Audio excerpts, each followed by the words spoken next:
Bonjour, bonsoir ou bon après-midi selon les endroits où vous êtes et d'où vous suivez cette chaîne, la chaîne indépendante du journaliste et chroniqueur mauritanien Mohamed Chigali. Cette chaîne diffuse des programmes et des chroniques sur des sujets dominants de l'actualité nationale et internationale à destination de la classe intellectuelle et politique de la Mauritanie et du continent africain. Abonnez-vous dès à présent à cette chaîne pour ne pas manquer certaines de nos chroniques qui traitent des sujets tabous ou des sujets qui fâchent. Abonnez-vous en cliquant sur la cloche pour rester connecté sur nos programmes. Vous pouvez, si vous le voulez, contribuer au débat sur le sujet de votre choix en appelant le numéro qui s'affiche en bas et à droite de l'écran. Merci pour votre aimable attention.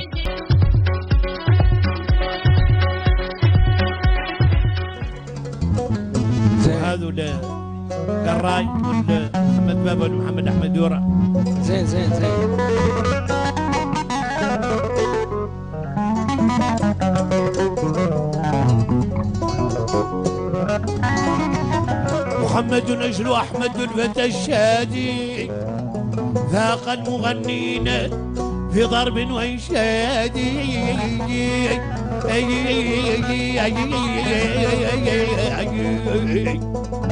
فتى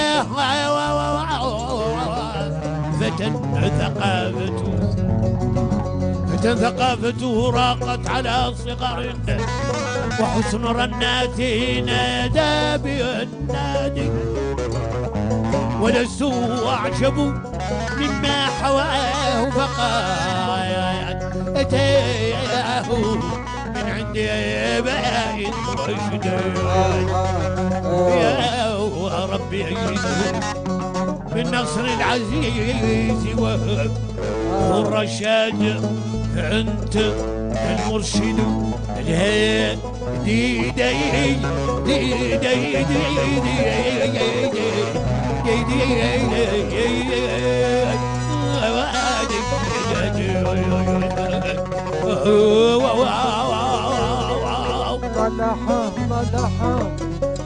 يا ربي يا ربي يا ربي ربي أيد بالنصر العزيز وله الرشاد فأنت المرشد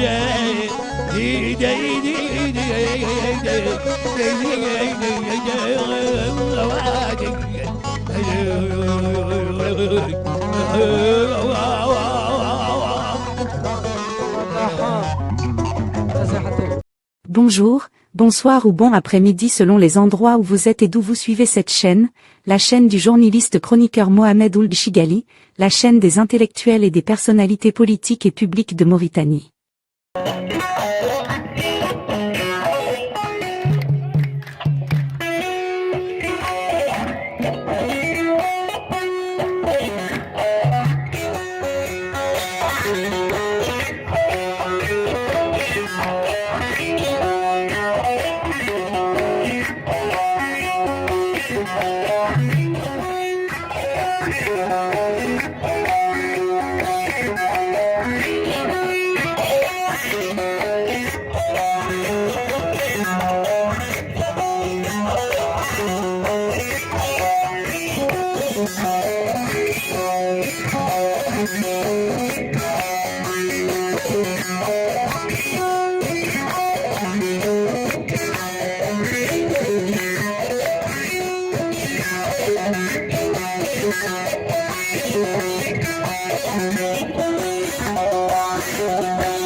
La Mauritanie est un pays composite où se côtoient des communautés plurielles différentes par leur culture, par leur mode de vie mais aussi et surtout différentes par leurs intérêts économiques et politiques.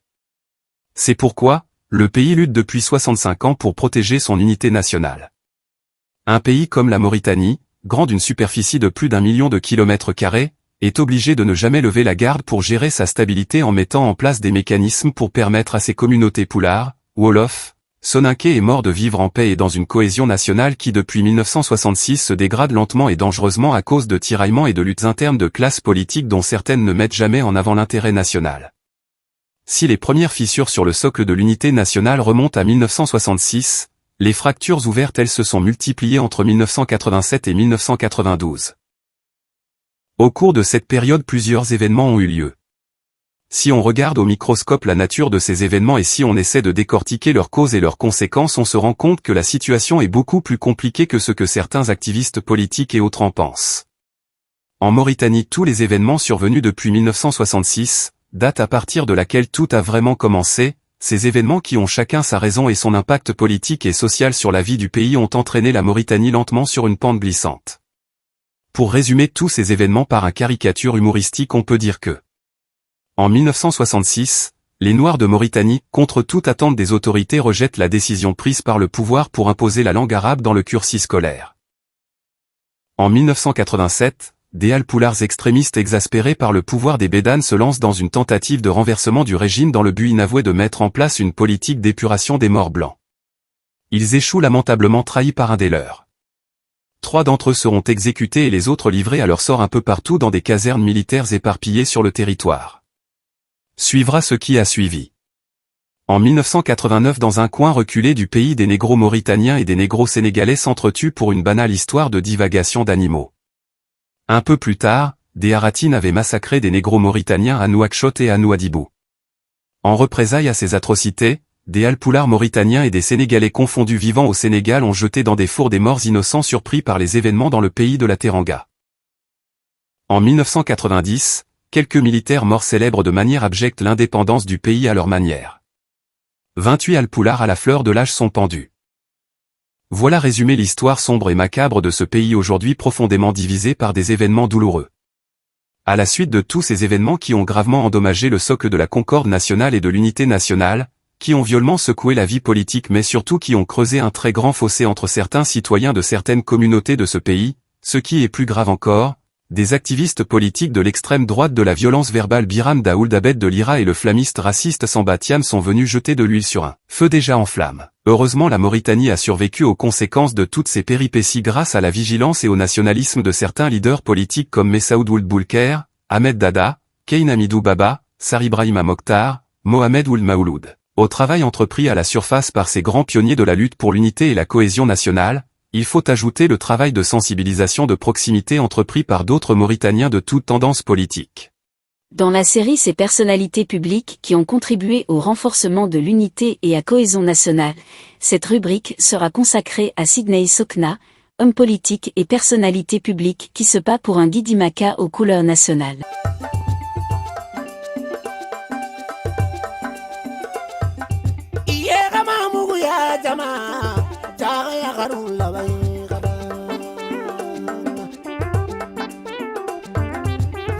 Mangaria jama jaga son kara ya garun karawaida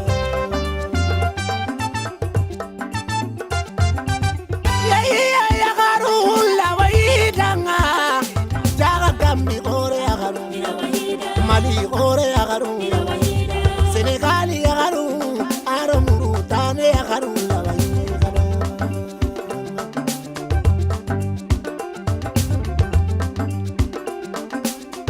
Tanu jaba, idi kitu jaba, idi imetuni, idi basaloni, nanti watele nyakanga, jaga sira folo nyaka, takama muguya jam, sonin kara ya garun karawayi. Dans une Mauritanie en quête d'unité et de stabilité durable, Sidney Sokna s'impose comme une figure politique singulière. Issu de la communauté soninké, il a toujours défendu une vision claire, construire une nation où chaque citoyen, quelle que soit son appartenance ethnique, trouve sa place. Cet engagement constant pour une Mauritanie plurielle fait de lui un homme de dialogue et de consensus, apprécié bien au-delà de sa communauté d'origine. Loin des logiques de repli communautaire ou tribal qui menacent parfois la cohésion sociale, Sidney Sokna a choisi une autre voie. Il consacre son énergie à rapprocher les communautés, à encourager le vivre ensemble et à sensibiliser les citoyens autour d'une identité nationale partagée. Son action s'inscrit ainsi pleinement dans la vision du président Mohamed Ould Cheikh El Ghazouani, qui a fait de l'unité nationale et de la justice sociale des axes centraux de son mandat.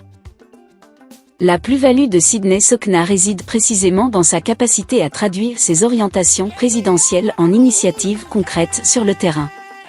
Sa proximité avec les différentes couches sociales, son carnet d'adresses étendu et son savoir-faire dans la gestion des relations intercommunautaires font de lui un atout majeur pour le chef de l'État. Dans un contexte politique où la confiance est une denrée rare, Sidney Sokna a su démontrer qu'il pouvait être ce relais de confiance, capable d'expliquer, de convaincre et d'unir. Lors de sa récente visite dans sa région natale du Guidimaka, Sidney Sokna a donné une nouvelle illustration de cet engagement. En répondant à l'appel du président invitant les cadres à retourner dans leur localité pour renforcer le lien avec la base, il a choisi de mener une campagne de sensibilisation auprès des communautés. Mais loin de se limiter à sa communauté d'origine, il a d'abord tendu la main aux communautés maures, engageant un dialogue sincère sur les réformes en cours et sur la déclaration de politique générale du Premier ministre Mokhtar Diaye. Ce geste témoigne de son ambition, dépasser les clivages et créer un espace commun où toutes les composantes du pays se sentent concernées par le destin national. À travers son parcours et ses choix politiques, Sidney Sokna apparaît aujourd'hui comme l'un des hommes qui incarne le mieux l'esprit de consensus voulu par le président Ghazouani. Sa capacité à bâtir des passerelles entre les différentes communautés, à transformer les orientations présidentielles en dynamique locale, et à maintenir un discours inclusif en fait un acteur politique incontournable. Dans une Mauritanie qui aspire à conjuguer modernité et diversité, Sidney Sokna demeure une pièce maîtresse de la réussite des engagements présidentiels.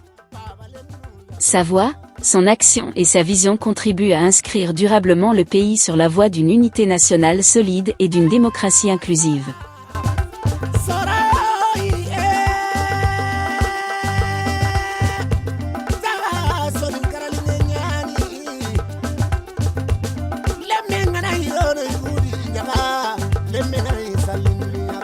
Let me